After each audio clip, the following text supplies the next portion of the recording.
తెలంగాణ భవన్లో ఎమ్మెల్సీ దాసోజు శ్రవణ్ మీడియాతో మాట్లాడారు. నమస్కారం. గత 2-3 రోజులుగా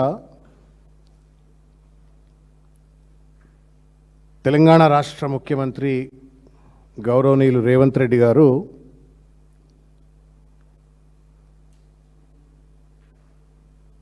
కాలికి బల్పం కట్టుకున్నట్టుగా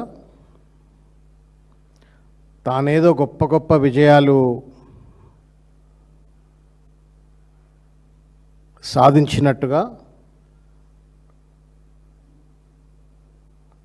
ప్రజా ప్రణాళిక సమావేశాలు సభల పేరు మీద మహబూబ్ నగర్లో, పాలమూరులో, కోహెడలో, ఉప్పల్లో, మియాపూర్లో 4-5 మీటింగ్లు పెట్టి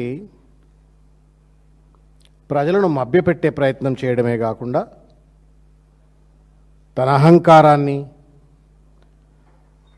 తన దార్శనిక లేనటువంటి అజ్ఞానాన్ని అన్నీ కూడా బహిర్గతం చేసుకొని మరొక్కసారి ఆయన ఒక విజన్ లేదు, విజ్డమ్ లేదు, he is a simple laughing stock అన్నట్లుగా తనకు తాను రేవంత్ రెడ్డి గారు రుజువు చేసుకున్నారు. ఏడికి పోతే ఆడ బాలకృష్ణ డైలాగులు, ఎవరో డైలాగులు రాసిస్తే బాలకృష్ణ సినిమాలలో మాట్లాడినట్టుగా రేవంత్ రెడ్డి గారు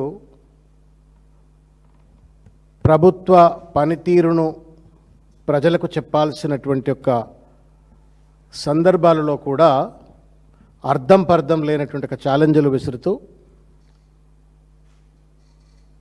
ప్రజలను తప్పుదోవ పట్టించి తనకు ప్రాపకం చేస్తున్నటువంటి ఒక మీడియా సంస్థల ద్వారా తప్పుడు ప్రచారాలు చేస్తూ మభ్యపెట్టే ప్రయత్నం చేస్తూ ఉన్నారు. కేసీఆర్తో నేను చర్చకు సిద్ధం, చర్చకు రావాలా, నీ 10 ఏళ్ల పాలన నా 2 ఏళ్ల పాలన పైన చర్చకు సిద్ధము అని చెప్పని రేవంత్ రెడ్డి సిగ్గు ఎగ్గు లేకుండా ప్రజలను అమాయకులు అనుకుంటున్నాడా, ప్రజలకు విఘ్నత లేదనుకుంటుండా, గోబెల్స్ ప్రచారం ఏది పడితే అది చేస్తే ప్రజలు నమ్ముతారు అని చెప్పని ఒక భ్రాంతిలో ఉన్నాడా? పిచ్చోళ్ళు ఎట్లే అనుకుంటారు.